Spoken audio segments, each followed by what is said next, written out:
നമ്മുടെ രാജ്യത്ത് ഉണർവ് ആരംഭിച്ചു കഴിഞ്ഞു. ನಮ್ಮ ರಾಜ್ಯದಲ್ಲಿ ಉಜ್ಜೀವನ ಆರಂಭವಾಯಿತು. വലിയ പാത്രത്തെയാണ് യേശു നോക്കുന്നത്. ದೊಡ್ಡ ಪಾತ್ರೆಗಳನ್ನು ಯೇಸು ನೋಡುತ್ತಿದ್ದಾರೆ.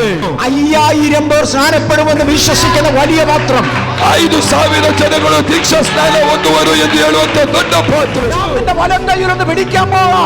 ನಾನು ನಿನ್ನ ಬಲಗೈಯನ್ನು ಹಿಡಿಯುತ್ತೇನೆ. ഞാൻ നിന്നെ ഒന്ന് പൊക്കാൻ പോവാ. ನಾನು ನಿನ್ನನ್ನು ಮೇಲೆತ್ತುತ್ತೇನೆ. ദൈവത്തിന്റെ ഒരു ശക്തി നിന്നിലേക്ക് വ്യാപരിക്കും. ದೇವರ ಶಕ್ತಿಯು ನಿನ್ನ ಮೇಲೆ ವ್ಯಾಪರಿಸುವುದು.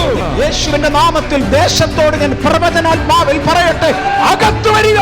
ಯೇಸುವಿನ ನಾಮದಲ್ಲಿ ದೈವೋಕ್ತಿಯಾಗಿ ಹೇಳುತ್ತೇನೆ, ನೀನು ಸಭೆಯ ಒಳಗೆ ಬಾ. എന്തിനു വേണ്ടി? ಯಾತಕ್ಕೋಸ್ಕರ? ദൈവത്തെ സ്തുതിക്കുവാൻ, ದೇವರನ್ನು ಸ್ತುತಿಸಲು. വെളിയിൽ കിടക്കുന്ന വ്യക്തികൾ അകത്തു വരാം. ಹೊರಗಡೆ ಇರುವ ವ್ಯಕ್ತಿಗಳು ಒಳಗೆ ಬರಲಿ. സൗഖ്യമായി അകത്തു വരാം. ಸೌಖ್ಯವಾಗಿ ಒಳಗೆ ಬಾ. തുള്ളിച്ചാടി അകത്തു വരാം. ಕುಣಿದು ಜಿಗೆ ಆಡುತ್ತಾ ಒಳಗೆ ಬಾ. ദൈവത്തെ ആരാധിക്കുവാൻ, ದೇವರನ್ನು ಆರಾಧಿಸಲು.